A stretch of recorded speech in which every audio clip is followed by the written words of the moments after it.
আসসালামু আলাইকুম, আশা করি সবাই ভালো আছো। আমি নওশাদ। আজকে আমরা আমাদের থার্ড ক্লাসে পড়বো হচ্ছে ইউজার ইনপুট কীভাবে নিতে হয় ওটা জানা। তোমরা দেখতে পাচ্ছ আমাদের ফার্স্ট যেই ক্লাসটা ছিল কোড নিয়ে আর কি, ওটাতে আমরা এটা শিখছি যে কীভাবে আমরা প্রিন্ট করতে পারি। ঠিক আছে, তো প্রিন্ট করার ক্ষেত্রে আমরা কিছু ব্যাপার দেখলাম যে প্রিন্ট এফ একটা হচ্ছে বিল্ট ইন ফাংশন বা ইনবিল্ট ফাংশন, যেটার ভেতরে আমি একটা স্টেটমেন্ট পাস করাবো যেটা আমাকে ও প্রিন্ট করে দিবে।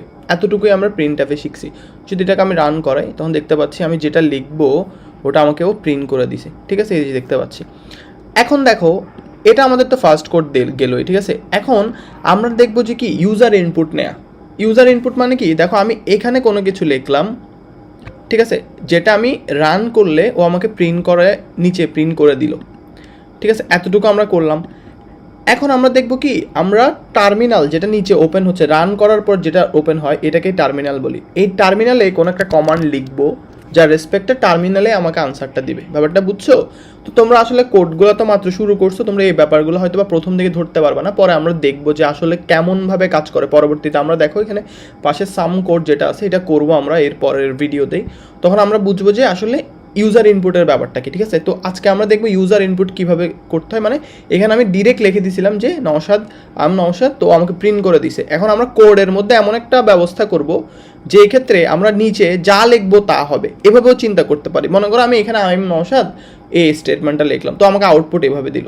এখন আমি যদি অন্য কোনো আউটপুট পাইতে চাই তাহলে আমি এখানে চেঞ্জ করতে পারি। মানে এখানে আমি লিখতে পারি যে I am now conducting a video, এই ব্যাপারটা। ঠিক আছে, ভিডিও। এখন এটা যদি আমি চেঞ্জ করি, তখন আমি যদি এখন রান করি তখন সে আমাকে আবার আউটপুটটা দিছে। এখন মেইন কোডে আমাদের চেঞ্জ করার দরকার হয়েছে, কিন্তু আমরা এখন যে ইউজার ইনপুটের ব্যাপার বলবো, যেটা হচ্ছে আমি ইউজার হিসেবে এখানে টার্মিনালে ইনপুটটা, মনে করি এটা টার্মিনাল, তো এখানে আমি এরকম ইনপুট দিব, ও আমাকে ওইটাই আউটপুট দিবে। আমি আবার এখানে চেঞ্জ করে ইনপুট দিব, আমাকে আউটপুট দিবে, আবার ইনপুট দিব, আউটপুটটা দিবে। ব্যাপারটা বুঝছো? তো আমি কোডটা করি ইউজার ইনপুট নেওয়ার, যেটাই হচ্ছে আমাদের কোডের মেইন মোটিভ আর কি। আজকে যে ইউজার ইনপুট কীভাবে নিতে হয় ওটা শিখবো। এখন দেখো এই কোডটার মধ্যে আমরা করি, ফার্স্ট কোডের মধ্যে আমরা এখন আগে তো প্রিন্ট এফ এভাবে দিছিলাম, আমরা এভাবে করবো না। এখন ইউজার ইনপুট নেওয়ার জন্য আমাদের কয়েকটা জিনিস জানতে হয়। ঠিক আছে, মনে করো আমি একটা নাম্বারকে পেতে চাই, তাহলে আমি তখন ডেটা টাইপ দিই ইন্টিজার। এই একটা ব্যাপার, ডেটা টাইপের একটা ব্যাপার বলতেছি। এখন যদি কোনো কিছু নাম্বার হিসেবে দেখতে চাই তাহলে ইন্টিজার কখন দিব, আমি যখন কোনো কিছু নাম্বার হিসেবে পাইতে চাই। নাম্বার মানে কারা 1 2 3 4 বা এই যে এগুলো সবগুলো হচ্ছে এক একটা নাম্বার, নিউমেরিক্যাল ক্যারেক্টার্স বলতে পারি। ঠিক আছে, এখন দেখো আমি যদি কোনো অ্যালফাবেটিক্যাল কিছু পাইতে চাই, মানে মনে করো আমার নাম NAWSHAD বা বাংলাদেশ BNGLADSH, আমি কি পাইতে চাই, কোনো একটা অ্যালফাবেটিক্যাল কিছু আউটপুট পেতে চাই, তো ওই ক্ষেত্রে ওর ইন্টিজার ডেটা টাইপ কিন্তু হবে না, এটা একটু ম্যাথামেটিক্যাল টার্ম তো না, তখন ওইটার ডেটা টাইপ আমাদেরকে দিতে হয় যে ক্যারেক্টার। ঠিক আছে, ওগুলো এক একটা ক্যারেক্টার, ওই জন্য আমি এটাকে CHAR, ক্যারেক্টারের প্রথম চারটা কার এভাবে লিখি। হ্যাঁ, CHAR, এটা হচ্ছে ক্যারেক্টার ডেটা টাইপ ফর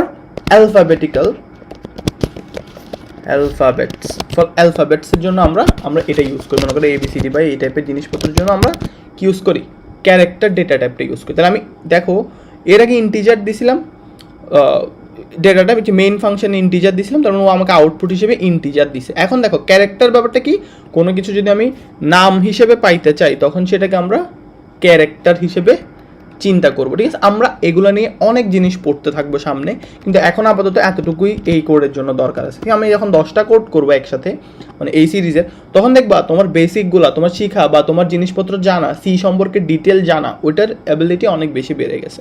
ব্যাপারটা বুঝছো? এখন আমরা দেখবো ইউজার ইনপুট নিয়ে কীভাবে প্রিন্ট করতে। আমরা একটু ধাপে ধাপে, প্রথমে নর্মাল প্রিন্ট, ইউজার ইনপুট নিয়ে প্রিন্ট, এটার মাধ্যমে তুমি ইউজার ইনপুটটা শিখবা। ঠিক আছে, এতটুকু দেখো।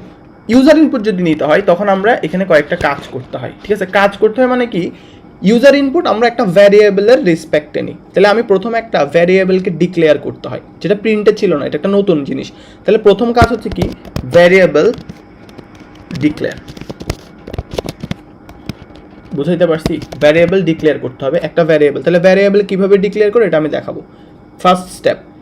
এরপর হচ্ছে যে ইউজার ইনপুটের জন্য, ইউজার ইনপুট নেওয়ার জন্য একটা ফাংশন আছে, ওইটাও প্রিন্ট এফের মতোই বিল্ট ইন বা ইনবিল্ট ফাংশন, যেটার নাম হচ্ছে স্ক্যানএফ। ব্যাপারটা বুঝছো? এই স্ক্যানএফ ফাংশনটা ইউজ করতে হবে। ঠিক আছে, এরপরে আমরা লাস্টে যেটা আউটপুট চাচ্ছি ওটা প্রিন্ট এফ দিয়ে আউটপুট বের করে দিব। তিনটা কাজ, ভ্যারিয়েবল ডিক্লেয়ার, স্ক্যানএফ প্রিন্টএফ। তো এটা কিভাবে আসলে কাজ করে এটা আমার কথার মধ্যে থেকে বুঝবা, মানে এই আলোচনার জন্য আমি হোয়াইট বোর্ডে যাচ্ছি না আপাতত, বলি। দেখো ভ্যারিয়েবল ডিক্লেয়ার করতে হবে, কারণ আমরা এটা করব কিভাবে। দেখো স্ক্যানএফ কিভাবে কাজ করে, একটা ভ্যারিয়েবল নেবে, বা ভ্যারিয়েবল তো তোমরা বুঝো, বেসিক ভ্যারিয়েবল আমরা যে ম্যাথ করি ওখানে এক্স ওয়াই জেড ধরি না ভ্যারিয়েবল, ওটার রেসপেক্টে লাস্টে x equal to 5 x equal to 6 এরকম এক্সের একটা মান আসে। ভ্যারিয়েবল কাকে বলে, যার মধ্যে কোনো একটা মান আমি রাখতে পারবো, ব্যাপারটা বুঝছো, যার মধ্যে কোনো একটা মান আমি রাখতে পারবো বা অ্যাসাইন করে দিব। মনে করো আমি নিলাম এ, ভ্যারিয়েবল হিসেবে এ নিয়ে এর মধ্যে 5 রেখে দিলাম, তার মানে 5 আমি এর মধ্যে রাখলাম, তাহলে এ ইজ ইকুয়াল টু এখন কত 5। এর পরবর্তীতে যতবার এ কে আমি ইউজ করব এর মধ্যে থাকবে 5, ব্যাপারটা বুঝছো। তাহলে এখানে করতেছি কি, একটা ভ্যারিয়েবল নিব এ, এটার মধ্যে আমি যে কোনো কিছু রাখবো ওইটা লাস্টে গিয়ে পাবো, ব্যাপারটা বুঝছো। মানে কোডটা হবে কি জানো, একটা ভ্যারিয়েবল আমাকে কোডের মধ্যে রাখা থাকবে, ঠিক আছে। এবার ইউজার ইনপুট হিসেবে আমি যা ওই কোডে দিব ও আমাকে বের করে দিবে, ব্যাপারটা বুঝছো। মনে করো একটা জুস মেশিন, ওর মধ্যে আমি কমলা দিলে ও কমলা বের করে দিবে, আম দিলে আম বের করে দিবে, এই ব্যাপারটা। তাহলে এখানে একটা মেশিনটা হচ্ছে ভ্যারিয়েবল, মানে একটা ভ্যারিয়েবল রাখবো যেখানে আমি মান দিব ও আমাকে সেম মানটা ফেরত দিবে, ব্যাপারটা বুঝছো।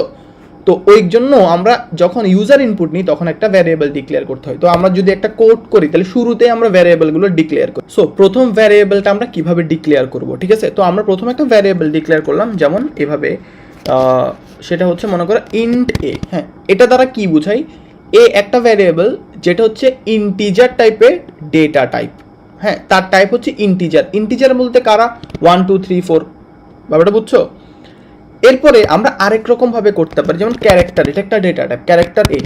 এটা মানে কি, এর মধ্যে কিছু ক্যারেক্টার্স থাকবে, মানে অ্যালফাবেটিক্যাল ক্যারেক্টার্স, মানে A B C D E F G H এগুলো থাকবে। আমার নাম যেমন N A W S H A D, এগুলো পুরোটা আমার নাম। এই যে নামটা যদি আমি প্রিন্ট হিসেবে পেতে চাই ইউজার ইনপুট দিয়ে, তখন আমার ক্যারেক্টার টাইপের ডেটা টাইপ নিতে হবে। ইন্টিজার বা ম্যাথামেটিক্যাল বা নিউমেরিক্যাল নাম্বারের জন্য তো দরকার নাই। আমি যদি মনে করো নিউমেরিক্যাল নাম্বার 5 দিলাম, আমাকে আউটপুট হিসেবে 5 দিবে, এই ব্যাপারটা করতে চাই, তাহলে আমি ইন্টিজার টাইপের ডেটা টাইপ ডিক্লেয়ার করতাম, ব্যাপারটা বুঝছো, যে ভ্যারিয়েবল ডিক্লারেশন। তাহলে এখানে আমরা কি করি, আমরা যেহেতু নামকে প্রিন্ট করতে চাচ্ছি, আমি একটা নাম দিছিলাম, ওইটাই আমরা প্রিন্টে পাবো, ওই জন্য আমার ওইটা এই ভ্যারিয়েবলের ডেটা টাইপ দিতে হবে ক্যারেক্টার। তো ক্যারেক্টার মানে ওটার প্রথম ইনিশিয়াল CHAR দিতে হবে, ক্যারেক্টার এ দিয়ে শুধুমাত্র এ দিলে হবে না, ক্যারেক্টার এর পরে আমরা দিব আমাদের থার্ড ব্র্যাকেট দিব, এবং থার্ড ব্র্যাকেটের মধ্যে আমরা লিখে দিব যে কতটা নাম্বার আমি পাইতে চাই। মনে করো NAWSHAD, টোটাল 7টা অ্যালফাবেট। তাহলে আমি যদি এখানে 7 দিই, তখন আউটপুটে আমি শুধু নওশাদ এটাই লিখতে পারবো। মনে করো আমি নওশাদ রেজা এই জিনিসটা লিখলাম, তার মানে 7-এর বেশি অ্যালফাবেটস আসতেছে, তাহলে আমাকে প্রথম 7টাই ও আমাকে দেখাবে। মানে এখানে আমি এটা লিমিট দিব। থার্ড ব্র্যাকেট হচ্ছে এমন একটা ব্যারিয়ার যেখানে লিমিট বা ওই ক্যারেক্টারটা কতগুলো ডেটা নিতে পারে ওইটা বোঝাই, ব্যাপারটা বুঝছো। যে ভ্যারিয়েবলটা নিলাম ওই ভ্যারিয়েবলের মধ্যে কতগুলো ক্যারেক্টার বা কতগুলো অ্যালফাবেটস থাকবে ওইটা এখানের ভেতর। তুমি মনে করো এরকম ধরো 1000 দিলা, তাহলে 1000টা থাকবে, তাহলে আমি বড় একটা আউটপুট পাইতে পারি, ওটা বুঝছো। এটা আমি এক্সিকিউশনে তোমাদেরকে দেখাবো। তো আপাতত আমি 10 দিয়ে দিলাম, ঠিক আছে। তাহলে this is a variable declaration for a printf statement for having an output of a number, এরকম চিন্তা করতে পারি। দেখো একটা ভ্যারিয়েবল ডিক্লেয়ার কাজটা শেষ।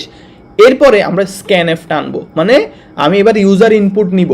এটার মেইন কাজ হচ্ছে স্ক্যানএফ দিয়ে, এটা একটা বিল্ট ইন ফাংশন স্ক্যানএফ। এটা হচ্ছে বিল্ডিং ভেতরে করা থাকে প্রিন্টএফ এর মতোই। তো এটা দিয়ে কি করে, যে ইউজার ইনপুট নিতে হবে ওইটা বলে দেয়। ইউজার ইনপুটের জন্য এটা ইউজ করতে পারি আমরা, বা এটাই ইউজ করে থাকি আর কি। তো স্ক্যানএফ এর মধ্যে এবার কি যে মানটা যে এর রেসপেক্টে যে আমি একটা ইউজার ইনপুট দেবো এটা অ্যাসাইন করব। তাহলে স্ক্যানএফ এর মধ্যে আমি কিছু চেঞ্জেস করব, কিছু ফাংশনালিটিস বা কিছু সিনট্যাক্স দিতে হবে যেটা ইন্ডিকেট করবে যে এর ভেতরে কিছু দাও, এবং আলটিমেটলি ও আমাকে ওইটাই বের করে দিয়ে দিবে প্রিন্টএফ এর মাধ্যমে, ঠিক আছে। তো আমি এখন স্ক্যানএফ এর মধ্যে একটা সিনট্যাক্স লিখব যেটা হচ্ছে পার্সেন্টেজ, এইভাবে লিখবো পার্সেন্টেজ এস, এরপরে ইনভার্টেড কমা ক্লোজ কমা দিয়ে এটাকে লিখবো, ব্যাপারটা বুঝছো। এই কাজটা করে সেমিকোলন, প্রত্যেকটা লাইন সেমিকোলন দিয়ে শেষ করবো। এটা দ্বারা কি বোঝায়, পার্সেন্টেজ এস মানে এই যে ক্যারেক্টার্সগুলো আছে এটা আলটিমেটলি একটা স্ট্রিং এর মধ্যে পড়ে। কিসের মধ্যে পড়ে, স্ট্রিং এর এস। মনে করো আমি নাম্বারের জন্য ইনপুট নিলাম, যেটা আমি দেখাবো একটু পরে, এটা শেষ করার পর নাম্বার মনে করো আমি 5 নিব 6 নিব, এগুলোর রেসপেক্টে আবার 5 6কে পাবো, তখন আমরা ইন্টিজার টাইপের ডেটা টাইপ দিতাম ভ্যারিয়েবলের ক্ষেত্রে, স্ক্যানএফ এর মধ্যে %s না দিয়ে %d দিতাম, d, ব্যাপারটা বুঝছো? তাহলে s is for string because we are taking the characters, like we want that not a number has to print, a name has to print, এই ব্যাপারটা আর কি, ঠিক আছে? তো that's why we are taking %s, এরপরে a লিখলাম, ঠিক আছে? পরবর্তী নাম্বারের ক্ষেত্রে একটু চেঞ্জেস আছে, ওটা আমি তখন কম্পেয়ার করে বলে দিব। তাহলে স্ক্যানএফ %s a, মানে এর মধ্যে এবার চাইলে ইউজার ইনপুট ঢুকতে পারবে, এই স্টেটমেন্ট দ্বারা এটা বোঝায়। আর লাস্টলি যেটা ঢুকবে ওটা বের করে দিবে, মানে একেই তো বের করে দিবে, তাই না? তাহলে আমি প্রিন্টএফ এর মধ্যে এবার আমরা কাকে বের করবো? একেই বের করবো। তো একে বের করার জন্য এর রেসপেক্টে প্রিন্টএফ এর মধ্যেও একটা %s লিখতে হবে, মানে এ হচ্ছে কেমন টাইপের, স্ট্রিং টাইপের, ওটা লিখে কমা দিয়ে এ লিখবো। প্রিন্টএফ আর স্ক্যানএফ এর স্টেটমেন্ট এই ক্ষেত্রে একবার হুবহু সেম। তখন আমরা আমাদের কোডটা অ্যাকচুয়ালি পেয়ে গেলাম। কোডটা কিভাবে রিলেট করলাম, কিভাবে বানাইলাম ওটা তো বললাম, কোডটা এইভাবেই লিখবো। তখন আমি একটা নাম দিলে ও আমাকে নামটা প্রিন্ট করে দিবে। ধরো এখন আমি এটা যদি রান করলে দেখো আমি নাম রান করলাম NAWSHAD, দেখো আমরা এখন এই যে টার্মিনালে লিখতে পারছি, লিখে তুমি যদি এন্টার দাও দেখো আমাকে নওশাদ লেখাটাই প্রিন্ট করে দিছে। ওটা বুঝছো? আশা করি বুঝতে পারছো। যা আমি ইউজার ইনপুট দিলাম ও আমাকে ওইটা আউটপুট দিছে। এর আগে কি ছিল, আই এম নওশাদ যে লেখাটা ছিল ওইটা আমাকে ও দিছে। এখন দেখো আমি যদি এরকম করি, মনে করো এই আবার রান করি, এটাকে রান করে যদি আমি আগের মতোই লিখলাম যে আই এম নওশাদ, এটা আগে পাইছিলাম না প্রিন্টের ক্ষেত্রে প্রথম দিকে। এখন যদি আমি এটাকে রান করি, এন্টার দিই, তখন ও আমাকে দেখাচ্ছে শুধু আই, কারণ এখানে আমি একটা স্পেস ইউজ করছি, ঠিক আছে? এইটা একটা প্রবলেম আছে, এটাকেই সমাধান করবো আমরা একটু পরে, এটাকেও সমাধান করা দেখাবো আস্তে আস্তে। তুমি দেখো এখন এটাকে এভাবে না, মানে আমি যদি একসাথে লিখি আর কি, তখন জিনিসটা সুবিধা হয় যে প্রিন্টের ভেতর। দেখো এখন যদি আমরা এখানে লিখি আই এম, ও আমাকে লেখাটা প্রিন্ট করে দিছে। ব্যাপারটা বুঝছো? এখানে স্পেস দেওয়ার ফলে কিন্তু কাজ করে নাই, কারণ স্পেসটা ওকে ক্যালকুলেট করতে শিখাইতে হবে, ও ক্যালকুলেট করতে জানা না স্পেস, কারণ এই কোডটাতে স্পেস ক্যালকুলেশন আমি ওকে বলি নাই। ওকে আমি জাস্ট বলছি যে আমি যেটা দিব ওটা প্রিন্ট করে দাও। ইউজার ইনপুট নেওয়াটা শিখছি বেসিকলি, ঠিক আছে? এটা শিখলে আমি এখন একটা প্রবলেম অ্যারাইভ হয়ে গেছে। অ্যারাইভ কি হইলো যে স্পেস দিলে স্পেসের পরেরগুলো সে নিচ্ছে না, ঠিক আছে? এমন একটা জিনিস হচ্ছে না যে স্পেসের পরেরগুলো নিচ্ছে না। মনে করো আমি যদি এখন আবার রান করি, এটা রান করে যদি দেখি, মনে করো এইভাবে দিলাম আই এম স্পেস সামথিং, এবার যদি আমি রান করি তখন ও আমাকে আই এম এটা দেখাইছে, আবার এটা দেখাচ্ছে না। কারণ কি, স্পেসের পরেগুলো সে নিতে পারতেছে না, কারণ ওইটার জন্য আলাদা একটা চিন্তা আছে, ওইটা আমরা করতে হবে, বুঝছো? এটা আমরা পরে দেখবো আর কি আস্তে ধীরে, যে স্পেসের পরে নিচ্ছে না কেন। এখন আমরা আপাতত শিখলাম কি ইউজার ইনপুট কিভাবে নিতে হয়, ঠিক আছে? এখন দেখো এটা হচ্ছে নামের জন্য, যেমন আই এম নওশাদ, NAW একটা অ্যালফাবেটসের জন্য। এখন এই জিনিসটার পাশে হচ্ছে আমি এমন একটা জিনিস দিব যেটা হচ্ছে কি নাম্বার। মনে করো আমি এখন নাম্বার নিতে চাচ্ছি, তখন কি করতে হবে? মনে করো এটা রান করে, মনে করো আমি এখানে দিলাম 5-6, আউটপুট কিন্তু 5-6 দিচ্ছে। এখানের মধ্যেও কিন্তু 5-6 বা নাম্বারের জন্য এই কাজটা করলে নাম্বার কিন্তু আসবে, ব্যাপারটা বুঝছো? নাম্বার কিন্তু আসবে, কিন্তু নাম্বারের জন্য কোড করে তুমি চাইলে কি পাবা না, স্ট্রিং বা এই যে ক্যারেক্টারগুলো পাবা না, বুঝছো? তুমি এখানে ধরো ইচ্ছা মতো এগুলো দিলা, নাম্বার দিলে, সরি, যখন নাম্বার তুমি দিবা তখন তুমি নাম্বারকে পাবা, ঠিক আছে? যেমন আমি যদি কোডটা দেখি, দেখো আমি এখন নাম্বার দিলাম, এখানে নাম্বার দিয়ে দিলাম, নাম্বারকে আউটপুটে পাইছি।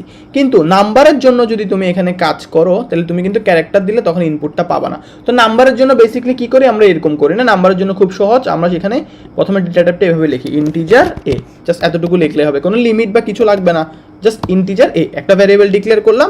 স্ক্যানএফ এর ক্ষেত্রে এটা তো আর স্ট্রিং না, এটা তো নাম্বার, যার কারণে আমি এখানে ডি দিই, %d।